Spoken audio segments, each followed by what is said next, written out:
It should be that he can simply be reinstated, that a new inauguration date is set.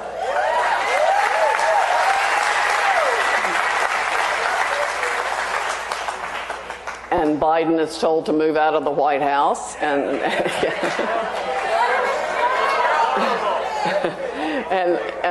President Trump should be moved back in. First of all, that woman's a lawyer. Second of all, she's a former Trump campaign attorney. Now the twice impeached Florida retiree is reportedly telling people his reinstatement is imminent as he prepares to return to the campaign trail. On Saturday, Trump gives the keynote at the North Carolina State GOP convention, which promises to be a wing-ding.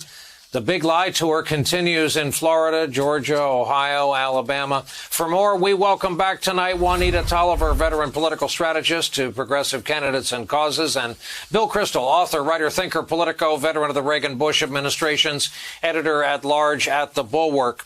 So, Juanita, first of all, Sidney Powell continues to make the University of North Carolina Law School so proud, I'm guessing. If Trump's going back on the road, is that worse news for Republicans or Democrats?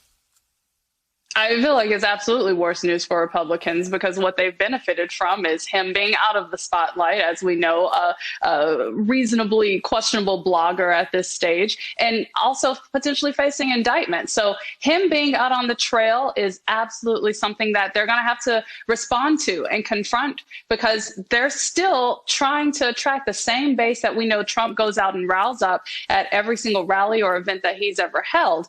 And when I look at the statements from Powell or other people at the QAnon event, which, let's be real, is identified as a domestic terrorist organization, it's like they're trying to roll out the carpet for Trump. It's like they're trying to lay the landing strip for him to come on in, pick up that same drumbeat, pick up that same message about the big lie, and again, continue to do damage to our democracy.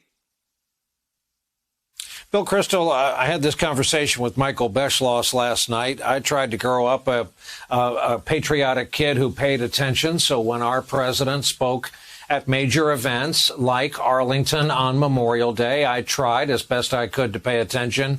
Nowhere in my memory can I remember an American president warning during those remarks that our democracy is in peril. Your thoughts on the subject? I thought President Biden's speech, I actually did watch it myself, was quite eloquent and powerful yesterday, both the more personal parts and the more Memorial Day parts, if I can put it that way, but also the warning. And the warning is real. I mean, one can laugh a little bit at the lunacy that surrounds Trump's supporters and the coup and the crazy Arizona recount and all, but it's not simply backward-looking, nostalgic craziness, right? If Trump had retired and was sitting around being kind of a crackpot ex-president with a few hangers-on echoing him, that would be one thing.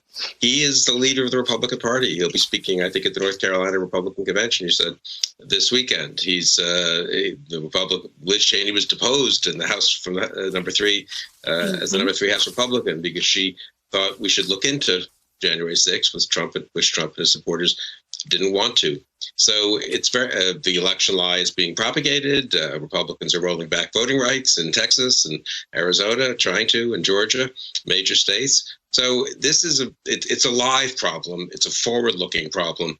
It's not simply something to look at and say, well, gee, it's kind of unfortunate that we have this ex-president who's not behaving very well.